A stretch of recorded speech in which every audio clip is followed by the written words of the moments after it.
Bonjour chers téléspectateurs. Vous qui suivez régulièrement les méditations de Sa Parole pour aujourd'hui, vous connaissez certainement cette petite brochure. Vous pouvez l'obtenir gratuitement en la commandant à l'adresse qui est indiquée à la fin de cette émission, mais peut-être vous pouvez aussi inscrire l'un de vos amis, une de vos connaissances qui pourrait bénéficier du ministère de ces méditations de chaque jour. Donc vous pouvez ainsi aussi en commander pour vos amis, leur les distribuer, eux peuvent s'inscrire et ainsi les uns les autres vous pouvez être bénis. Mais pour cette semaine, nous avons comme titre, comme thème, comme un palmier. Pensez-vous que vous pouvez être comme un palmier? Alors écoutez, au psaume 92, psaume 92, verset 13, il est dit « Les justes pousseront tels que le palmier ». Si vous avez besoin aujourd'hui d'être encouragé, pensez au palmier. On peut attaquer son tronc sans parvenir à le tuer.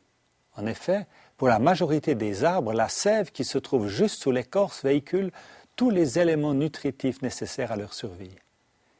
Si vous coupez une bande d'écorce autour de leur tronc, tous les arbres meurent, excepté le palmier. Même sans écorce, il continue à vivre et à pousser, car sa sève coule en son cœur. Alors imitez-le. Ne laissez pas les circonstances triviales de la vie vous faire dérailler de votre destin. Ne pensez pas à court terme, mais considérez l'avenir lointain. Demeurez les yeux fixés sur les promesses que Dieu vous a faites, même si elles tardent à se réaliser. Le vent peut courber le palmier en deux sans parvenir à briser son tronc.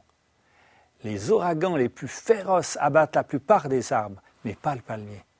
Il résiste aux vents les plus violents, même si ses palmes en viennent à toucher le sol. Après le passage de la tempête, il se redresse plus solide que jamais.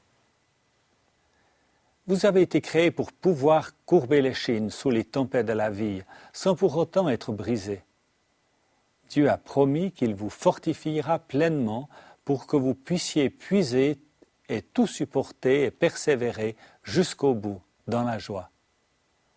À mesure que vous apprenez à persévérer, malgré les difficultés, vous découvrez combien Dieu est prêt à vous confier davantage de responsabilités et de bénédictions. La profondeur des racines du palmier excède la hauteur de son tronc. Alors que la majorité des arbres ne s'enfoncent que de quelques mètres, au plus, sous le sol, les racines du palmier sont capables d'aller très profond chercher l'eau dont il a besoin. David a écrit dans un de ses psaumes « Comme un cerf soupire après l'eau des ruisseaux, de même mon âme soupire après toi, ô mon Dieu. » Psaume 42, verset 1. Le plan de Dieu est que vous établissiez de profondes racines, que vous restiez toujours greffés sur lui, que vous ne soyez jamais déracinés par les épreuves, que vous portiez du fruit sans jamais être balayés par les tempêtes. Si vous devez affronter une crise particulièrement difficile, ne vous exclamez pas « Pourquoi, ô mon Dieu, as-tu permis cela ?» mais plutôt « Que veux-tu que j'apprenne au travers de ces difficultés ?» Puis faites-lui confiance et redressez-vous après l'orage, plus solide qu'avant. Alors soyez un bon palmier tout au long de cette semaine qui vient.